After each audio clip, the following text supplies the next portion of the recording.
మన మధ్యలో డాక్టర్ ఆశీష్ గారు మన మధ్యలో ఉన్నారు.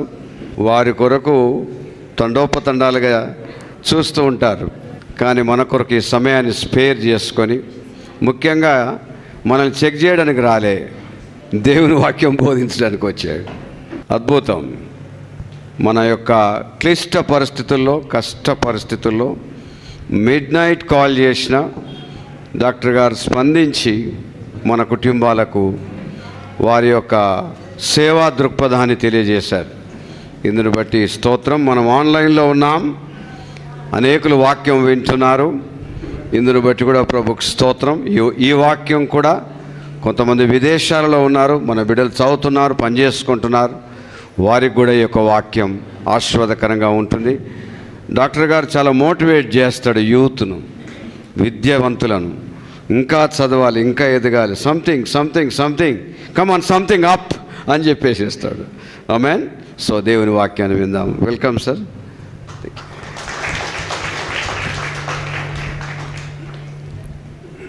Praise the Lord. Hallelujah. I thank Garu to invite me for this place, and what I am going to speak, one small request andartho, please take a pen and paper and write it down. మరి మీ అందరు కూడా మనవి చేస్తున్నాను, ఒక paper pen సిద్ధంగా ఉంచుకోండి. మరి దినం నన్ను ఆహ్వానించినందుకు పాస్టర్ గారికి నా హృదయపూర్వకమైన వందనాలు తెలియజేస్తున్నాను. I would want all of us to read once the word of Isaiah 60:15. దయచేసి మనం అందరం కలిసి ఐజయా గ్రంథం 6వ అధ్యాయం 15వ వచనం చదువుకుందాం. Can I have one lady also to have a mic so that we keep hearing the words in English and Telugu? దయచేసి ఐజయా 60వ అధ్యాయం 15వ వచనం మనకి ఇక్కడ ఇవ్వబడిన వాక్య భాగమే అండి. దయచేసి మైక్ అందుబాటులో పెట్టుకొని ఒకరు చదవవలసిందిగా మనవి చేస్తున్నాను. ఐజయా 60వ అధ్యాయం 15వ వచనం. నీవు విస్తరించబడునట్టు బట్టియు ద్వేషింపబడుటను బట్టియు ఎవడునూ నీ మార్గమున దాటిపోవుట లేదు. నిన్ను శాశ్వత శోభాతిశయముగాను బహుతరములకు సంతోష కారణముగాను చేసేదను. యెహోవానగు నేను రక్షకుడనని. Whereas you have been forsaken and hated, so that no one went through you, I will make you an eternal excellence, a joy of many generations. Fantastic. If you are a true child of Christ, you will be hated. నిజంగా మీరు దేవుని బిడ్డలైతే ఖచ్చితంగా మీరు ఈ లోకం చేత ద్వేషింపబడతారు. So be ready to be hated wherever you are. కాబట్టి క్రైస్తవులంగా మనం ఎక్కడ ఉన్నప్పటికీ కూడా మనము ఇతరుల చేత మరి ద్వేషించబడడానికి సిద్ధంగా ఉండాలి. But the word is very clear cut that he will make you joy of all generations. అయితే దేవుని వాక్యం స్పష్టంగా తెలియజేస్తుంది, దేవుడు మాత్రం మనల్ని బహుతరములకు సంతోష కారణంగా చేస్తాడు. He will make you joy of all generation, but there is a duty which you need to do. అయితే దేవుడు మనల్ని బహుతరాలకు సంతోష కారణంగా చేస్తాడు, కానీ మనం కూడా చేయవలసిన పనులు కొన్ని ఉన్నాయి. And that is where I would want to give you a few words to read it and whether write it. అయితే ఈరోజు నేను కొన్ని విషయాలు అవే మీకు చెప్పాలనుకుంటున్నాను. మీరు పెన్ పేపర్ సిద్ధంగా ఉంచుకోండి, రాసుకోండి చెప్తున్నప్పుడు. If you will hear the voice of Dr. Ashish Chauhan, you will hear a Satan speaking to you. ఒకవేళ మీరు ఆశీష్ చౌహాన్ గారి స్వరం వింటున్నారు అంటే మీరు అనుకోండి సాతాను నాతో మాట్లాడుతుంది, దేవుడు కాదు. If you can hear the voice of Christ, then only you will hear the right kind of words which are meant for you. అయితే ఈరోజు మీకు ఇక్కడ వినబడుతున్న స్వరం నా స్వరం కాదు, దేవుని స్వరం. కాబట్టి మీరు ఖచ్చితంగా ప్రతిదీ నోట్ డౌన్ చేసుకోండి. Forget me completely at this time, please. ఈ క్షణంలో నేను ఇక్కడ ఉండి బోధిస్తున్నాననే విషయాన్ని మీరు మర్చిపోండి. Focus on the word joy, focus on happy new year. మరి ఈ దినం మీరు దృష్టి ఉంచాల్సిన విషయం ఏంటిదంటే సంతోషం, మరి హ్యాపీ న్యూ ఇయర్, ఆనందం అనే ఈ రెండు పదాలను మీ మనసులో ఉంచుకోనండి. You will be joyful if you keep Jesus first. మీరు మీ జీవితాలలో యేసు ప్రభును మొదట మీ హృదయంలో స్థానం ఇస్తే మీరు సంతోషంగా ఉంటారు. That is most important thing for everyone sitting out here. ఇక్కడ కూర్చుంటున్న ప్రతి ఒక్కరికి మనకు అవసరమైంది ఏంటిదంటే యేసు ప్రభు మన జీవితంలో మొదటి స్థానంలో ఉండాలి. In the beginning, the God is the word which comes from Genesis 1:1. మరి ఆది కాండంలో మనం చూసినట్టయితే దేవుడు ఉన్నాడు అక్కడ. Just 4 words. In the beginning, God. In your life also, in beginning of everything, God should be there. ఆదికాండం మొదటి అధ్యాయంలో మనం చూస్తే అక్కడ ఏమని ఉంటుందంటే ఆది అండు దేవుడు ఉండెను. కాబట్టి మన జీవితంలో కూడా ఏది మొదట అంటే దేవుడు మాత్రమే. Do you want joy in your life? Yes or no? మీ జీవితంలో సంతోషం కావాలా వద్దా? Then keep Jesus first. అయితే యేసు ప్రభువుని మొదట పెట్టండి మీ This జీవితంలో. new year also keep Jesus first in everything. ఈ నూతన సంవత్సరంలో కూడా యేసు ప్రభువును అన్నిట్లో నీ జీవితంలో మొదటి స్థానంలో ఉంచండి. O is for others next. మరి జాయ్ అనే పదంలో రెండో పదం ఏంటిదంటే ఓ అంటే ఇతరులు. J is for Jesus, O is for others, Y is for yourself last. Nene last. ఇది జాయ్ అంటే ఆనందం అనే ఈ పదం ఇంగ్లీష్ పదంలో మొదట జే అంటే యేసు ప్రభు దేవుడు నీ జీవితంలో మొదటి స్థానంలో ఉండాలి. నెక్స్ట్ ఓ అంటే ఇతరులు నీ జీవితంలో ఉండాలి. చివరిగా Y is yourself. That is yourself last. మరి నీవు నీ జీవితంలో ఎప్పుడైనా నిన్ను నీవు చివరి ప్రాధాన్యతగా ఇచ్చుకోవాలి. This you have to follow in your life. ఇది మన జీవితంలో మనం పాటించాల్సిన సూత్రం. For my young friends and the youth, I am giving you acronyms so that you remember it very well. అయితే నేను మీకు ఈ విధంగా ఎందుకు ఎక్స్ప్లెయిన్ చేస్తున్నా అంటే ఇక్కడ ఉన్న యవనస్తులు మీరు అందరూ కూడా గ్రాప్ చేయాలి ఈ జాయ్ అనే పదానికి అర్థం ఏంటిదో. Now you want to be happy, yes or no? Good. So let's see what Bible says and how to be happy. H is for humble, and that is what I am going to tell you about it. అయితే ఈరోజు మనం Bible గ్రంథం మనం సంతోషంగా ఉండాలంటే ఏం చేయాలనే కొన్ని విషయాలు నేను చెప్పాలనుకుంటున్నాను. అందులో హంబుల్నెస్ అంటే వినయం గురించి కొంచెం మనం నేర్చుకుందాం. And that is an order from Christ. Please read James 4:10. అయితే యాకోబుకు రాసిన పత్రిక 4వ అధ్యాయం 10వ వచనం చదువుకుందాం. యాకోబు పత్రిక 4వ అధ్యాయం 10వ వచనం. Humble thyself in the sight of the Lord and he will lift you higher. యాకోబు పత్రిక 4వ అధ్యాయం 10వ వచనం మనం చదువుకుందాం. ప్రభువు దృష్టికి మిమ్మును మీరు తగ్గించుకొనుడి, అప్పుడు ఆయన మిమ్మును హెచ్చించును. This is important. You have to lift God up and you have to put yourself down. అయితే మన జీవితంలో మనం చేయాల్సింది ఏంటిదంటే యాకోబు పత్రిక 4వ అధ్యాయం 10వ వచనంలో ఉన్నట్టుగా దేవుని మనం మొదటి స్థానంలో ఉంచి మనకు మనం తగ్గించుకోవాలి. You want to be happy, you need to be humble. మీరు సంతోషంగా ఉండాలంటే మీరు తగ్గించుకోవడం నేర్చుకోండి. I would want to quote, I was very happy hearing that Hindi song also when what was being played. I will quote one Hindi song. We have heard this song, Aaj ka din Yahuwa ne banaya hai. Yes. Okay. In that song there is one word, Prabhu ko mahima mile, chahe ho mera apman. So if you want to be happy, you will be hated and you will be put down wherever you are working. మీరు ఒకటి జ్ఞాపకం ఉంచుకోనండి, మీరు మీ జీవితంలో సంతోషంగా ఉండాలంటే తగ్గించుకోవాలి. ఎందుకంటే ఈ లోకంలో మనం ఎక్కడ ఉన్నా ఎక్కడ పని చేస్తున్నా మనం గుర్తుంచుకోవాలి, మనుషుల చేత మనం ద్వేషించబడతాం, మనుషుల చేత మనం తృణీకరింపబడతాం. So now humility is very important. Every day you must read, and especially parents should read this verse James 4:10 to their children. అయితే పిల్లల కన్నా ఎక్కువ తల్లిదండ్రులు ఈ వాక్య భాగాన్ని చదవాలి. యాకోబు పత్రిక 4వ అధ్యాయం 10వ వచనం, మీరు దేవుని ఎదుట మీరు తగ్గించుకొని దీన మనస్కులై ఉండాలని దేవుని యొక్క వాక్యం సెలవిస్తుంది. Present generation has become very high and by generation, so we need to work on them. ఇప్పుడున్న తరం ఎట్లుందంటే ఎవరు కూడా తగ్గించుకోవడానికి సిద్ధపడతలేరు, అందరూ కూడా మరి ఉన్నతమైన వాటి మీదే మనసు ఉంచుతున్నారు. We have to teach our children that touching feet of elders is very important. మనం మన పిల్లలకి ఏం నేర్పించాలంటే మన పెద్దవారి కాళ్ళు మరి ముట్టడం మనము అదొక వినయం, అది మనం మన పిల్లలకు నేర్పించాలి ఆ సంస్కారం. Isn't it Jesus washed the feet of his disciples? యేసు ప్రభు తన శిష్యుల పాదాలు కడగలేదా అండి? కడిగాడు కదా. So if you want to go up in life, you must bend down in front of elders. నీ జీవితంలో నువ్వు ఉన్నతమైన స్థానాలకు వెళ్ళాలంటే మీరు మీకన్నా పెద్దవాళ్ళ దగ్గర తగ్గించుకోవడం నేర్చుకోవాలి. And that is what humility is all about. James 4:10 is all about. అయితే యాకోబుకు రాసిన పత్రిక 4వ అధ్యాయం 10వ వచనంలో ఇదే ఉంది. మనం ఏందంటే తగ్గించుకోవాలి, తగ్గించుకొని బ్రతకాలి. If you are humble, you will be happy. అయితే మీరు తగ్గించుకుంటే మీ జీవితంలో సంతోషంగా ఉంటారు. So now next word is A. In Happy New Year, H is for humble, A is for appreciate others. అయితే హ్యాపీ న్యూ ఇయర్ అనే పదంలో మొదట హెచ్ అయిపోయింది అంటే వినయము తెలుగులో, తర్వాత ఏ అంటే అప్రిషియేట్ అంటే ఇతరులను అభినందించడం. And let's see what is written in Bible about this. అయితే అభినందన గురించి దేవుని వాక్యం ఏం చెప్తుందో మనం చూద్దాం ఒకసారి. Philippians 2:2 and 2:3. ఫిలిప్పీలకు రాసిన పత్రిక 2వ అధ్యాయం 2వ వచనం 3వ వచనం మనం చదువుకుందాం.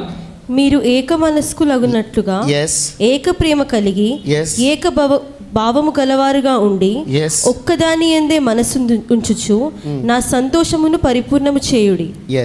And consider others better than yourself. So appreciating others and considering others better than yourself will give you happiness. అయితే మనము ఏ విధంగా ఉండాలంటే మనకన్నా ఎక్కువగా ఇతరులను మనము వారిని ప్రేమించేవారిగా, వారిని అభినందించేవారిగా, దేవుని వాక్యంలో ఇక్కడ 3వ వచనంలో ఏమనుందంటే తనకన్నా ఇతరులను యోగ్యులుగా మనం ఎంచుకోవాలి. So you have to understand the present day generation is all about I, me, myself, right? ఇప్పుడున్న తరం అంతా ఎట్లుందంటే నేను నా ఇష్టం, నేను చేస్తాను, నేను నా ఇష్టం అన్నట్టుగానే బ్రతుకుతున్నారు. This I is the center of all the problems in life. అయితే మీరు గుర్తుపెట్టుకోవాలి, నేను అనే పదం మన జీవితంలో ఎదుర్కొనే సమస్యలన్నిటికీ ఒక మూల కారణం. The center of the word sin is I. మీరు చూసినట్టయితే పాపము అనే పదం ఇంగ్లీష్లో SIN, సిన్, అందులో కూడా మధ్యలో ఉండేది I అనే పదం, అంటే నేను. The center of the word pride is I. మీరు ప్రైడ్ అంటే మరి అహంకారం, మరి అక్కడ కూడా I అనే పదం ఆ మాటలో కూడా ఉంటుంది. The center of the Satan name Lucifer, the center name is I.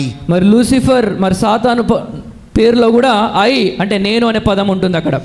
I to be used only and only by Christ or by Satan, you cannot use it. మీరు ఒకటి గుర్తుపెట్టుకోండి, నేను అనే పదం ఒకవేళ ఉపయోగించాలి అనుకుంటే అది దేవుడు మాత్రమే ఉపయోగించాలి. That's what it said, I am the way, the truth and the life. అందుకే యేసుప్రభు అన్నాడు, నేనే మార్గం, నేనే సత్యం, నేనే జీవం. My dear friends and brothers and sisters, do not use the word I, use the word we. దయచేసి నా ప్రియ సోదరులారా గమనించండి, నేను అనే పదం ఉపయోగించకూడదు. మనం అందరం చెప్పాల్సిన మాట ఏంటంటే మనము. From illness, if you remove the word I and you add we, it becomes wellness. మనం ఇల్నెస్ అంటే ఇంగ్లీష్ పదం అనారోగ్యం, ఆ పదంలో నుంచి I తీసేస్తే అక్కడ ఏమొస్తుందంటే వెల్నెస్ అంటే క్షేమం, అభివృద్ధి. So remove this word I and you will be happy always. అయితే మీ జీవితాలలో మీరు నేను అనే పదాన్ని, నేను అనే ఆలోచనను తీసివేయండి, మీరు సంతోషంగా ఉంటారు. So for the happy new year to be happy, you need to be humble. ఈ సంవత్సరంలో మీరు సంతోషంగా ఉండాలంటే మొదట మీరు వినయం కలిగి ఉండాలి. Second thing, you need to appreciate others. మీరు ఇతరులను మీకంటే యోగ్యులుగా ఎంచుకోవాలి, రెండవది. And third thing, you have to praise God always. మూడవది ఏంటిదంటే మీరు నిరంతరం ఎప్పుడు దేవుణ్ణి స్తుతించి ఆరాధించేవారుగా ఉండాలి. There are thousands and millions of things you need to praise God for. ఈరోజు మనం తెలుసుకోవాల్సిన విషయం ఏంటంటే కొన్ని వందల కోట్ల విషయాలు ఉన్నాయి మనం దేవుని స్తుతించడానికి కారణాలు ఉన్నాయి. Do you know holding Bible in your hands is a big blessing? మీకు ఒకటి తెలుసా, ఈరోజు మన చేతిలో దేవుని యొక్క వాక్యం, పరిశుద్ధ గ్రంథం పట్టుకోవడమే ఒక గొప్ప దీవెన అని. There are 7 countries, if you are carrying Bible, you will be behind the bars immediately the time you are carrying Bible in your hands. మరి ఈ లోకంలో 7 దేశాలు ఉన్నాయి, అక్కడ మీరు బైబిల్ పట్టుకుంటే మిమ్మల్ని జైల్లో వేసేస్తారు. And what a blessing we have it that in India, with such a lovely country, we can sit and we can read Bible and we can go to church every day and nobody can stop us. మన దేశం చాలా మంచి దేశం. చూడండి, మన దేశంలో మనం Bible పట్టుకోవచ్చు, మందిరానికి వెళ్ళొచ్చు, ఎక్కడైనా మనం కూర్చొని దేవుని యొక్క వాక్యాన్ని చదువుకోవచ్చు. Satan will always show you problems in your life. మీరు ఒకటి జ్ఞాపకం ఉంచుకోండి, సాతాను ఎప్పుడైనా మన జీవితంలో మన సమస్యల మీదే మన దృష్టి ఉంచుతాడు. The problem will come in form of fever. కొన్నిసార్లు ప్రాబ్లమ్స్ అనేటి సమస్యలు మనకు జ్వరం రూపంలో వస్తాయి. But that is wrong, because Romans 8:28 says that everything happens for the good for the ones who trust the Lord. రోమీయులకు రాసిన పత్రిక 8వ అధ్యాయం 28వ వచనంలో ఈ విధంగా ఉంది, సమస్తమును సమకూడి మనకు మేలు కోసమే జరుగుచున్నవి. So do not get worried at all. కాబట్టి మీరు ఎప్పుడు కూడా చింతించకండి. If you have any financial problems, that means you are not reading 1 Timothy 6:6. మొదటి తిమోతి 6:6 చదువుతలేరు. మీకు ఎవరికైనా ఆర్థికపరమైన సమస్యలు ఉన్నాయంటే దయచేసి మీరు తిమోతిలకు రాసిన మొదటి పత్రిక 6వ అధ్యాయం 6వ వచనం చదువుకోండి. Reading Bible is the biggest thing you need to praise God for. Having Bible in your hand, having Bible in your house is the biggest blessing God has blessed you and me with. మనం ఆరాధించడానికి మనకున్న మొట్టమొదటి ముఖ్యమైన కారణం ఏంటిదంటే పరిశుద్ధ గ్రంథం మనం కలిగి ఉండడం, మన జీవితంలో మన ఇంట్లో దేవుని యొక్క వాక్యాన్ని కలిగి ఉండడం. Praising God is most important thing. That is what is written in Psalm 100 first verse. కీర్తనలు 100వ అధ్యాయం మొదటి వచనంలో ఈ విధంగా ఉంది, దేవుని స్తుతించుడి. కాబట్టి మనం దేవుని స్తుతించవలసిన ప్రజలమై ఉన్నాం. Make a joyful noise unto the Lord, all ye hearts. దేవునికి ఉత్సాహగానం చేయుడు అని అక్కడ రాయబడి ఉంది. And this has to be every time, wherever you are, not only on Sunday, not only New Year day, it has to be every day you have to praise God. కాబట్టి ఆదివారమో ఎప్పుడో మనం కూడుకున్నప్పుడు కాదు, కానీ ప్రతిదినం మనం దేవుని స్తుతించి ఆరాధించాల్సిన వాళ్ళమై ఉన్నాం. I was very happy when Pastor Garu was telling you Aradhana, focus on praising. The more you praise God, the more blessings will come to you. Pastor గారు ఆరాధన ఆరాధన అంటున్నప్పుడు నేను చాలా సంతోషంగా ఫీల్ అయ్యాను. ఎందుకంటే మనం ఆరాధించాలి. మనం ఎప్పుడైతే దేవుని ఆరాధిస్తుంటామో మనకు దేవుని దీవెనలు మన మీదకి వస్తుంటాయి. Your life has to be praising life. Your life has to be prayerful life. మీ జీవితాలు దేవుని స్తుతించే జీవితాలుగా ఉండాలి. మీ జీవితాలు ఒక ప్రార్థనతో నిండిన జీవితాలుగా ఉండాలి. And that is what the next word P comes. HAPPY. H is humility, A is appreciate others, P is praise others, and final is prayerful life. మరి చూసినట్టయితే హ్యాపీనెస్ అనే పదంలో మొదటిది హెచ్ వినయం అయిపోయింది. ఏ అంటే ఇతరులను యోగ్యులుగా ఎంచుకోవాలి, ఏ అయిపోయింది. మరి పి అంటే ఆరాధించడం, ప్రైజింగ్ గాడ్. తర్వాత ఇంకొక పి కూడా ఉంది, దానికి అర్థం ప్రార్థన. Prayerful life. Prayerful life. A true Christian life is a prayerful life. నిజమైన క్రైస్తవ జీవితంలో ప్రార్థన కలిగి ఉంటారు, ప్రార్థన జీవితం ఉంటుంది. There is nothing which you can change in this world, but your prayers can change everything in this world. ఈ లోకంలో మీరు ఏదైనా మార్చగలగాల, మీ జీవితంలో ఏదైనా మారాలంటే అది ప్రార్థన వల్లనే సాధ్యం అవుతుంది. There is words given 1 Thessalonians 5:16, 17, 18. You must read. తెస్సలోనియులకు రాసిన మొదటి పత్రిక 5వ అధ్యాయం 16, 17 వచనం మనం చదువుకుందాం. It says, rejoice always. ఎల్లప్పుడూ ప్రభువునందు ఆనందించుడి. It says, pray ceaselessly. మరి మనం ఎప్పుడు కూడా ఆగిపోకుండా నిత్యం ప్రార్థన చేయాలని అక్కడ రాయబడి ఉంది. And most important thing is give thanks to the Lord for everything. అక్కడ ఇంకేమనుందంటే మీరు ప్రతి విషయమునందు దేవునికి కృతజ్ఞతాస్తుతులు చెల్లించుడి. In every situation. ప్రతి పరిస్థితిలో. Whether you have money or you do not have money. మీకు డబ్బులు ఉన్నా లేకపోయినా. If you have a food, you do not have a food. మీకు ఆహారం ఉన్నా లేకపోయినా. Your children and wife is happy or not happy, you have to continually thank God. మీ భార్య భర్తలు పిల్లలు మీరు సంతోషంగా ఉన్నా లేకపోయినా ప్రతి క్షణం మీరు దేవుని స్తుతించడం నేర్చుకోవాలి. There is no problem on this earth for which you do not have answer on this holy Bible. పరిశుద్ధ గ్రంథంలో ఈ లోకంలో ఉన్న ప్రతి సమస్యకు జవాబున్నది. ఇది మీరు గ్రహించాలి. I have told you one word called as joy. మీకు జాయ్ అనే పదాన్ని జ్ఞాపకం చేశాను కదా. That is Jesus first. యేసు ప్రభు మీ జీవితంలో మొదటి స్థానంలో ఉండాలి. Others next. ఇతరులు మీ తర్వాత, దేవుని తర్వాత ఉండాలి. Yourself last. నీవు అందరికన్నా చివరిలో ఉండాలి. And that is what I have told in word happy also. మరి హ్యాపీనెస్ అనే పదం కూడా మనం చూసాం కదా ఈ దినం. Humble thyself in the sight of the Lord. నిన్ను నీవు దేవుని దగ్గర తగ్గించుకొని జీవించాలి. Appreciate others, says Philippians 2:2. ఫిలిప్పీలకు రాసిన పత్రిక 2వ అధ్యాయం 2వ వచనంలో ఏమనుంది? మీరు ఇతరులను మీకంటే యోగ్యులుగా ఎంచుకోవాలి, ఇతరులను అభినందించాలి. Praise continuously, says Psalm 101. నిత్యం దేవుని స్తుతించాలి. కీర్తనలు 100వ అధ్యాయం. Pray regularly, continually, whenever you have any problems. If you don't have any problem, still pray regularly. విసుకక నిత్యం ప్రార్థన చేయాలి. మీకు సమస్యలు ఉన్నప్పుడే కాదు, సమస్యలు లేనప్పుడు కూడా మీరు ప్రార్థనలో ఉండాలి. Jesus Christ is the God and the creator, yes or no? యేసు ప్రభు దేవుడు సర్వ సృష్టికర్త, అవునా కాదా? And what did Christ do in his morning times? He went to the hills and prayed, yes or no? Mark 1:35, can somebody read it please? Mark సువార్త 1వ అధ్యాయం 35వ వచనం ఎవరైనా చదవండి దయచేసి. If Christ needed to pray, then you and me need to pray regularly. యేసు ప్రభు వారే ప్రతిదినం ఆయనకు సమయం దొరికినప్పుడల్లా ప్రార్థన చేశాడు. మరి మనం కూడా ఖచ్చితంగా ప్రార్థన చేయవలసిన వాళ్ళమై ఉన్నాం. We get so much carried away with the food, with the money, that we do not have time for the prayers. కొన్నిసార్లు ఈ జీవిత విధానాలలో మనం ఎప్పుడు కూడా ఆహారము, ఉద్యోగాలు, పనులతో పాటు మనం వెళ్ళిపోతూ ఉంటాం, కానీ ప్రార్థనకు దేవునికి సరైన సమయం ఇవ్వము. Prayerful life is the blessed life. ప్రార్థన జీవితం ఒక మంచి ఆశీర్వాదకరమైన జీవితం. Can somebody read Mark 1:35? ఆయన పెందలకడనే లేచి ఇంకను చాలా చీకటి ఉండగానే బయలుదేరి అరణ్య ప్రదేశమునకు వెళ్ళి అక్కడ ప్రార్థన చేయుచుండెను. And who did he pray with? Did he have 2, 3 or 10 people? He was alone. My dear friends, brothers, sisters, wives and husbands who are sitting out here, you must learn to pray alone. It's important. You should have your own quiet time with Christ. మనం చూసినట్టయితే యేసు ప్రభు వారు ఒక్కరే వెళ్ళి ఉదయం ప్రార్థన చేస్తున్నారు. కాబట్టి మన జీవితంలో కూడా మనము ఎవ్వరు మనతో ఉన్నా లేకపోయినా ఒక్కరమే ఉన్నా కూడా మనం ప్రార్థన చేయాలి. ఆ ప్రార్థన జీవితాన్ని మనం మన జీవితంలో ముందుకు వెళ్ళాలి. ఆ విధంగా Prayers don't change things. Prayer changes you for the things. మరి ప్రార్థన అనేది పరిస్థితులను మార్చకపోవచ్చు, కానీ ప్రార్థన అనేది మన వైఖరిని మన సమస్యల పట్ల మారుస్తుంది. So prayerful life is a blessed life. కాబట్టి ప్రార్థన జీవితం ఒక ఆశీర్వాదకరమైన జీవితం. prayerful year will make you a happy new year. మరి ఒక ప్రార్థనతో నిండిన సంవత్సరం మీకు ఒక దీవెనకరమైన ఆశీర్వాదకరమైన సంవత్సరంగా మారుస్తుంది. Learn to keep yourself down, and that is what is written in word joy also, and that is what is written in word happy also. అయితే మీరందరూ గుర్తుంచుకోవాలి, మీరు సంతోషంగా ఉండాలంటే దేవుని వాక్యంలో ఉన్నట్టుగా మిమ్మల్ని మీరు తగ్గించుకొని దీన మనసును కలిగి ఉండడం నేర్చుకోండి. And these three things I want all of you to focus this new year. ఈ మూడు విషయాలు మీరందరూ కూడా ఈ నూతన సంవత్సరంలో దృష్టి ఉంచాలని నేను కోరుచున్నాను. And that word is NEW, that is new year. So please remember the word NEW. మీరు ఇక్కడ చూసినట్టయితే హ్యాపీ తర్వాత నెక్స్ట్ పదం న్యూ, అంటే కొత్తది, క్రొత్తది. And the new starts with neighbors first. అయితే న్యూ అనే పదం ఇక్కడ ఇంగ్లీష్లో ఎన్ అనగా మరి న్యూ నేబర్స్ అంటే మన ఇరుగు పొరుగు వారు.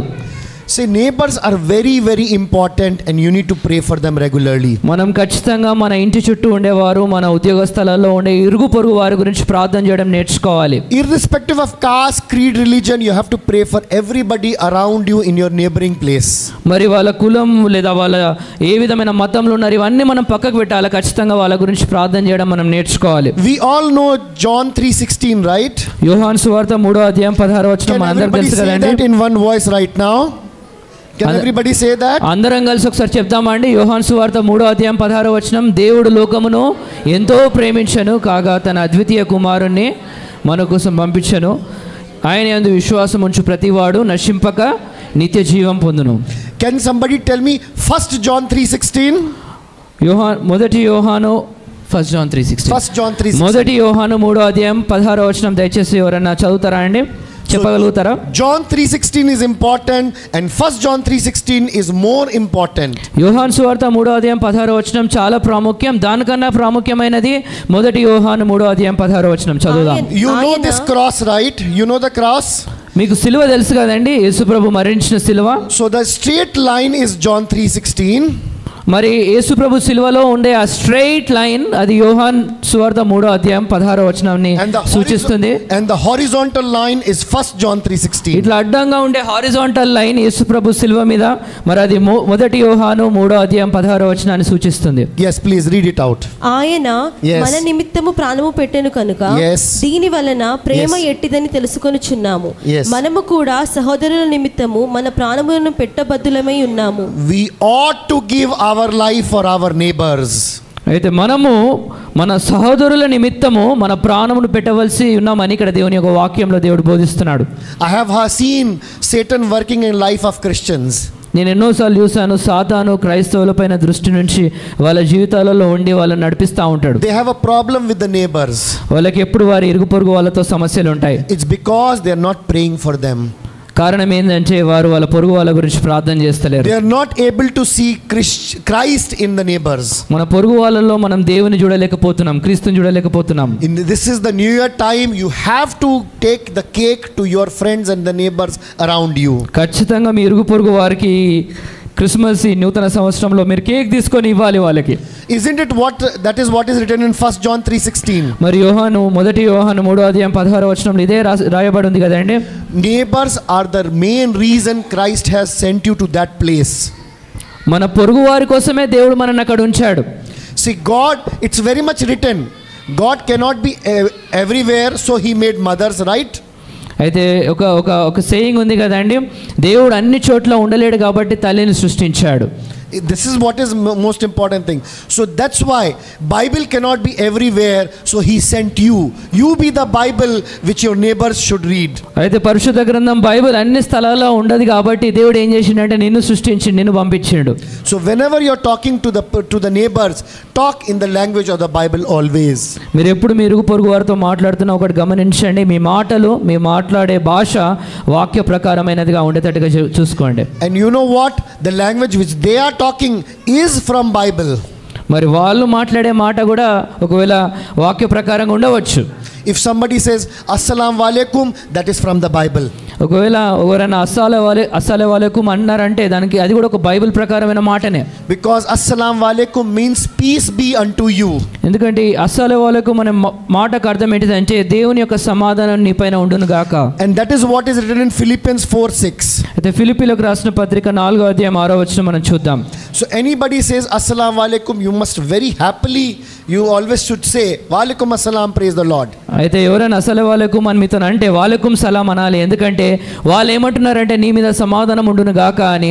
సో మీరు కూడా ఏమనాలంటే మీ మీద కూడా సమాధానం ఉండును గాక. And that is what is written in Philippians 4:6. అయితే ఇదే వాక్యం ఫిలిప్పీలకు రాసిన పత్రికలో రాయబడి ఉంది. దేనిని గూర్చి చింతపడకుడి, కానీ ప్రతి విషయములోనూ ప్రార్థన విజ్ఞాపనముల చేత కృతజ్ఞతాపూర్వకముగా మీ విన్నపములు దేవునికి తెలియజేయుడి.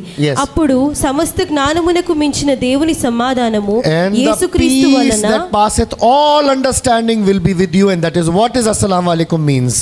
అయితే దేవుని యొక్క వాక్యం ఇక్కడ ఏమనుందంటే మరి దేవుని యొక్క సమాధానం చేత మీరు నింపబడి ఉండాలి. ప్రతి విషయంలోనూ ప్రార్థన విజ్ఞాపనముల చేత కృతజ్ఞత పూర్వకంగా మీ వినపములు దేవునికి తెలియజేయుడి. అప్పుడు సమస్త జ్ఞానమునకు మించిన దేవుని సమాధానం యేసుక్రీస్తు వలన మీ హృదయములను మీ తలంపులను కావలి ఉండును. So isn't it, it's all about bringing smile on the face of your neighbors. ఒకటి జ్ఞాపకం ఉంచుకోండి, సాతాను ఎప్పుడు మన కోపం తెప్పించడానికి ప్రయత్నిస్తుంది, కానీ మనం మాత్రం మన పొరుగు వారితో ఇతరులతో మన మొహంలో ఒక చిరునవ్వు సంతోషం కలిగి ఉండాలి. Christian life is a tough life and it is a blessed life. క్రైస్తవ జీవితం అనేది చాలా క్లిష్టమైనది, కష్టమైన జీవితం. అంతేకాదు అదొక గొప్ప ఆశీర్వాదంతో నిండిన జీవితం. It's tough life if you're not following Bible. అయితే అది ఎప్పుడు మనకు కష్టతరంగా మారుతుందంటే మనం దేవుని యొక్క వాక్యాన్ని చదివినప్పుడు, బైబిల్ని పాటించినప్పుడు. It is easiest and blessed if you are reading Bible every day. అయితే అది మనకి ఎప్పుడు క్రైస్తవ జీవితం సులువుగా మారుతుందంటే ప్రతిదినం మనం దేవుని యొక్క వాక్యం పరిశుద్ధ గ్రంథాన్ని ధ్యానించినప్పుడు, దాని ప్రకారంగా నడుచుకున్నప్పుడు. There is no problem in the world for which there is no answer in the Bible. ఈ ప్రపంచంలో ఉన్న ఏ విధమైన సమస్యకైనా దేవుని యొక్క వాక్యం పరిశుద్ధ గ్రంథంలో ఒక జవాబు, ఒక పరిష్కారం ఉంది. So today when you go back from the church, you must go and hug your neighbor and bless their house, and you must tell them, I want to pray for you. ఒకవేళ ఈరోజు మందిరం అయిపోయిన తర్వాత మీరు వెళ్ళిన తర్వాత మీ పొరుగు వారిని దర్శించండి, వారిని అలుముకోనండి, వారికి మీ ప్రేమను తెలియజేయండి, వారితో మాట్లాడండి. Definitely carry one small cake with the love and affection and give it to them. ఒక కేక్ అయినా స్వీట్ అయినా ఏదో ఒకటి మీరు వాళ్ళకు తీసుకొని మీ ప్రేమను వాళ్ళకు కనపరచండి. Remember the word new, n is neighbors are very important. కాబట్టి న్యూ అనే పదంలో ఎన్ అనగా నేబరులు అంటే మన పొరుగువారు. Cross is not complete without the horizontal line. మరి మనం చూసినట్టయితే సిలువకు మరి ఒక అడ్డంగా ఒకటి ఉంటుంది, మరి అది లేకపోతే సిలువ అనర్థాన్ని. He died for you and me, yes. యేసు ప్రభు మన కోసం మరణించారు, అవునా కాదా అండి? We ought to give our life for others, and that is what 1 John 3:16 says. అయితే మొదటి యోహాను 3:16 ఇదో చెప్తుంది, దేవుడు మన కోసం ప్రాణం పెట్టాడు కాబట్టి మనం కూడా ఇతరుల గురించి ప్రాణం పెట్టవలసిన వాళ్ళమై ఉన్నాం. Now how many of you have enemies in your life? ఇప్పుడు నేను ఒక ప్రశ్న అడుగుతున్నాను, మీ జీవితాలలో ఎవరికైనా శత్రువులు ఉన్నారా మీకు? Definitely I have it, so I will raise my hands. Can all of you who have enemies in your life please raise your hand? మీకు శత్రువులు ఉంటే దయచేసి చేతులు ఎత్తండి. నాకైతే ఉన్నారు కాబట్టి నేను చేయి ఎత్తుతున్నాను, మీరు కూడా మీకు ఉంటే చేతులు ఎత్తండి. If you are following Christ, you will make enemies. మీరు యేసు ప్రభువును పాటిస్తున్న వారైతే ఖచ్చితంగా మీరు శత్రువులను కలిగి ఉంటారు. So you have to understand that handling enemies the Christ way is the right way. అయితే మన శత్రువులను ఏ విధంగా మనము వాళ్ళతో మరి డీల్ చేయాలంటే యేసు ప్రభు ఏ విధంగా తన చుట్టూన్న వారిని డీల్ చేశాడో ఆ విధంగానే మనం డీల్ చేయాలి వాళ్ళను. You have enemies in the house, right? మనకు కొన్నిసార్లు మన ఇంట్లోనే శత్రువులు ఉన్నారు కదండి.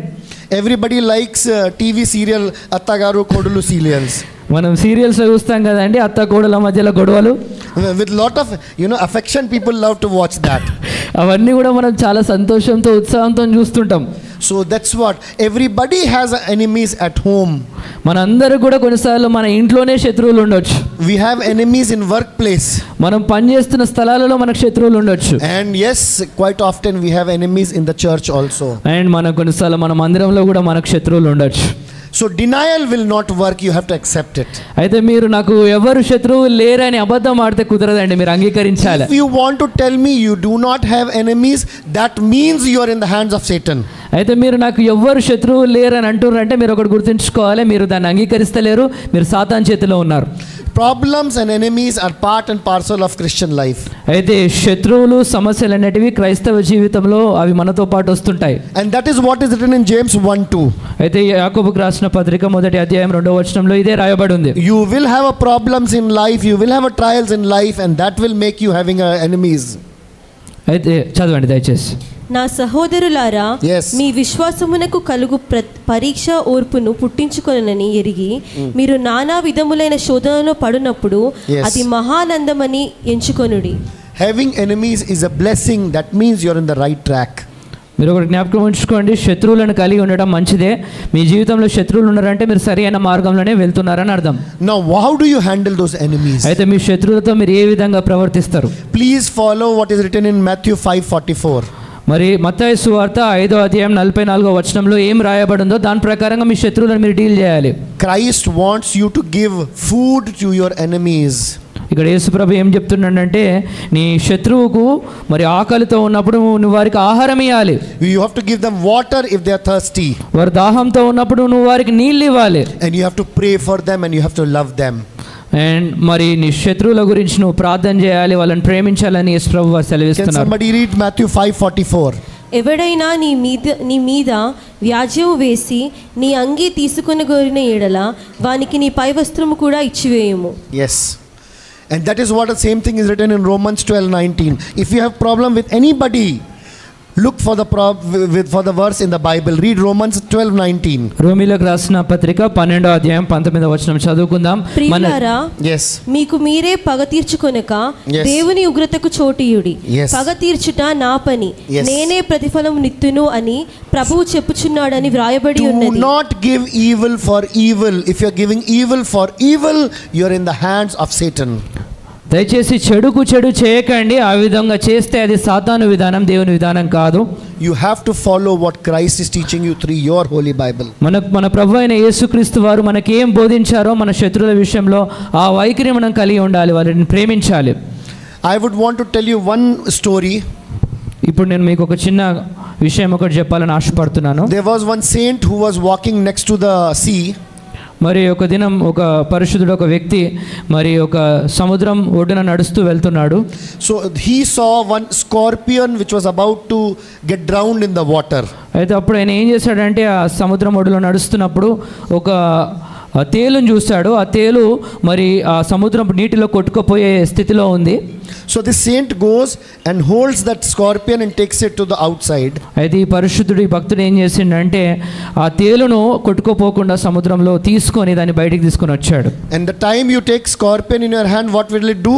మీ అందరికి తెలుసు, ఒకవేళ తేలుని చేతిలోకి తీసుకుంటే ఏమవుతుందండి? It immediately bit the saint. అయితే ఆ వ్యక్తిని ఆ తేలు ఆయన పట్టుకున్నప్పుడు అది కుట్టింది. And immediately he was in the pain and he left it. అప్పుడు ఏమైందంటే ఆయన అది కుట్టిన వెంటనే దాన్ని విడిచిపెట్టేశాడు, ఎందుకంటే ఆయనకు నొప్పి కలిగింది. Then again he picked up the same scorpion and started to take him outside. మళ్ళీ ఆయన ఏం చేశాడంటే అది కింద పడ్డాక మళ్ళీ దాన్ని తీసుకొని మళ్ళీ దాన్ని బయటికి తీసుకురానికి ప్రయత్నిస్తుండు. And then again it was biting him, again it fell down. అయితే మళ్ళీ ఆయన చేతిని కుట్టింది, మళ్ళీ అది ఆయన చేతిలో నుంచి కింద పడిపోయింది. It happened 4 to 5 times. అయితే ఈ విధంగా ఒక 4-5 సార్లు జరిగిందండి. Now I am talking about you with your enemies. ఈ దృష్టాంతం ఏంటంటే నీవు నీ శత్రువులతో జరిగేదే. So somebody asked the saint, when that scorpion is biting you regularly, why don't you leave it and go? అయితే ఒక వ్యక్తి వచ్చి ఈ భక్తుని అడిగాడు, మరి అది కుడుతున్నప్పుడు దాన్ని విడిచిపెట్టవచ్చు కదా, ఎందుకు దాన్ని ఇంకా పట్టుకోనికి ప్రయత్నిస్తున్నావు? And the saint answer was like this. ఈ భక్తుడు ఏమని జవాబు ఇచ్చాడంటే, He said, what is the character of scorpion? మరి ఈ తేలుకు ఉండే గుణం ఏంటిది మీరు చెప్పండి? To bite others. ఇతరులను కాటు వేయడం. And what is the duty of a saint or a Christian? మరి ఒక భక్తుడు ఒక విశ్వాసికి ఉండాల్సిన గుణం ఏంటిది మీరు చెప్పండి? To do good always. ఎప్పుడు కూడా మంచిది చేపట్టడం. When that scorpion is holding to his own character, why should I not hold back to my own character? అయితే మనకు కొన్నిసార్లు ప్రశ్న వస్తుంది, తేలుకు దాన్ని కుట్టే స్వభావం ఉన్నప్పుడు మరి నేనెందుకు నా స్వభావం నేను కలిగి ఉండొద్దని. So after trying for 7 to 8 times, మరి 7-8 సార్లు ఆయన ప్రయత్నించాడు. finally that saint could bring the scorpion out of the water. 7-8 సార్లు ప్రయత్నించిన తర్వాత మొత్తానికైతే ఆ భక్తుడు ఆ తేలిని కొట్టుకోపోకుండా సముద్రంలో నుంచి బయటికి తీసుకురాగలిగాడు. My dear followers of Christ, that is what is a Christian life was all about. ప్రియులారా, మనం గమనించాలి క్రైస్తవ జీవితం అంటే ఇదే. you will have a problem where you're working and you need to prayerfully handle all those situations. నువ్వు పనిచేస్తున్న స్థలంలో నీకు ఖచ్చితంగా కొన్ని సమస్యలు ఉంటాయి, అయితే మీరు ప్రార్థనతో వాటిని జయించవలసిన వాళ్ళై ఉన్నారు. If any time you're raising your voice against your boss and your employer, that means you're going against Romans 13:1.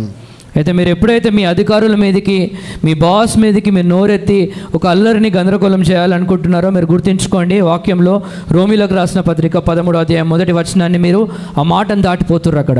Yes, everyone submit to the authority, for every authority is by the plans of our Lord and Savior Jesus. అక్కడ ఏమనుందంటే దేవుని యొక్క వాక్యంలో రోమీలకు రాసిన పత్రిక 13వ అధ్యాయం 1వ వచనం, మీ అధికారులకు మీరు లోబడి ఉండుడి. Yes, so every one of us prayerfully need to work wherever we are.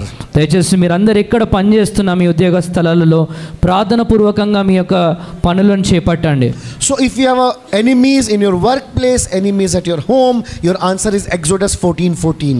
అయితే మీకు కుటుంబంలో బయట ఉద్యోగ స్థలంలో శత్రువులు ఉన్నప్పుడు మీరు ఏం చేయాలంటే నిర్గమకాండం 14వ అధ్యాయం 14వ వచనం చదవండి దయచేసి. ఇక్కడ దేవుడు సూచిస్తున్నాడు ఏం చేయాలో. You have a problem with your husband, your answer is Exodus 14:14.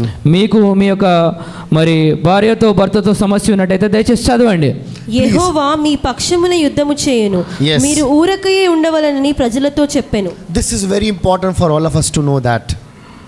దయచేసి ఇది మనం పాటించాల్సింది. దేవుడు మన పక్షంలో యుద్ధం చేస్తాడు, మనం ఊరుకొని చూడాలి. And this is what I very easily say it in English word, the God will fight your fight, you need to be still and quiet. అయితే నేను ఎప్పుడు ఇదే విషయం అందరికీ చెప్తా ఉంటాను, దేవుడు నీ పక్షంలో యుద్ధం చేస్తాడు కాబట్టి నువ్వు కేవలం నిల్చొని ఉండి చూడాలి దేవుడు చేసేది. So now we will go to the word of new. Happy New Year అయిపోయింది కదా. So N is for the neighbors, that is 1 John 3:16.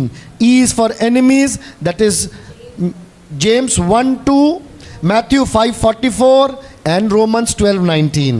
So మనం చూసినట్టయితే హ్యాపీ అనే పదం అయిపోయింది. న్యూ అనే పదంలో ఎన్ అనగా మన పొరుగువారు, వారిని మనం ప్రేమించాలని నేర్చుకున్నాం. ఈ అనగా మన శత్రువులు, మన శత్రువులతో మనం ఏ విధమైన వైఖరి కలిగి ఉండాలనేది నేర్చుకున్నాం. తర్వాత డబ్ల్యూ.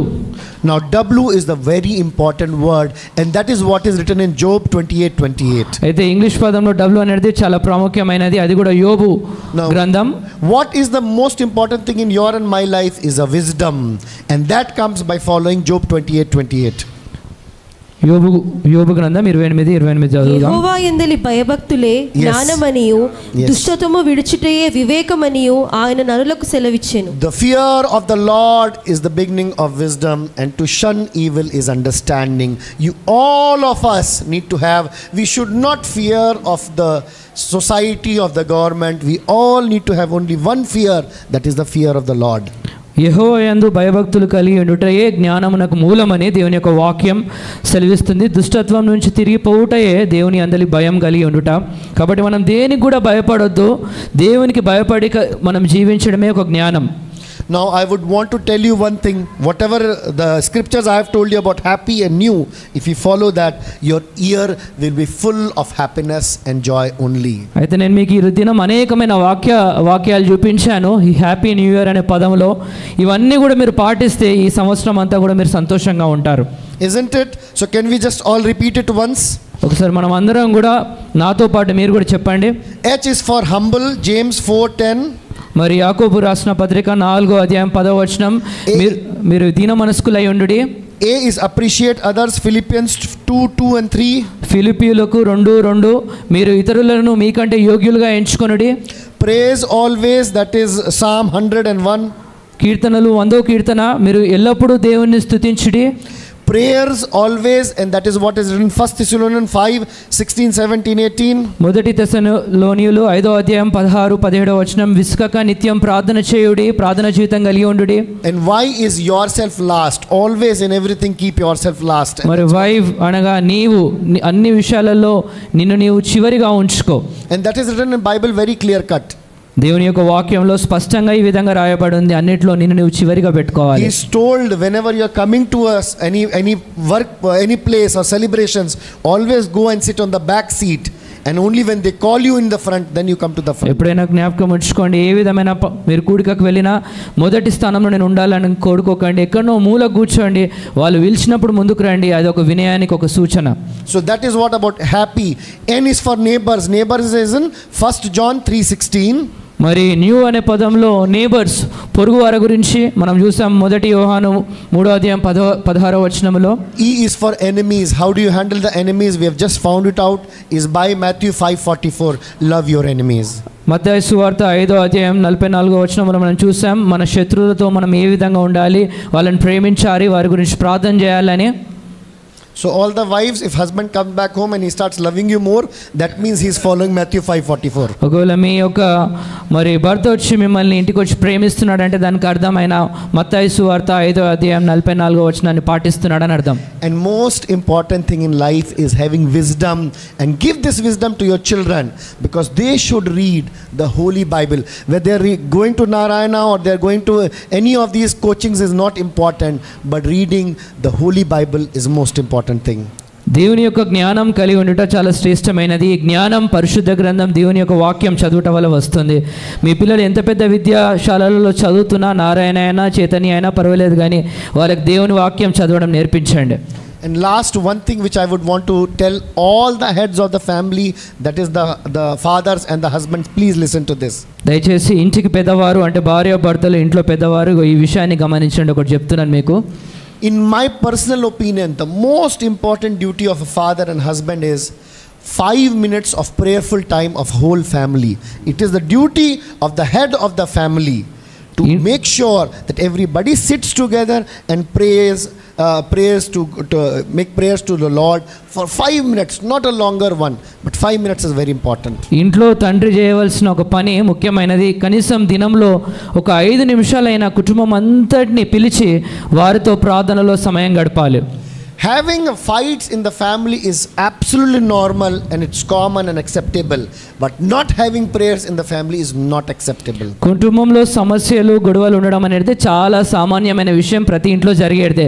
కానీ ఇంట్లో ప్రార్థన లేదు అంటే అక్కడ సమస్య ఉందని అర్థం. The strong families will make strong society. ఒకటి జ్ఞాపకం ఉంచుకోండి, మంచి కుటుంబాలు, బలమైన కుటుంబాలు సమాజాన్ని కూడా బలపరుస్తాయి. You want a strong family, yes or no?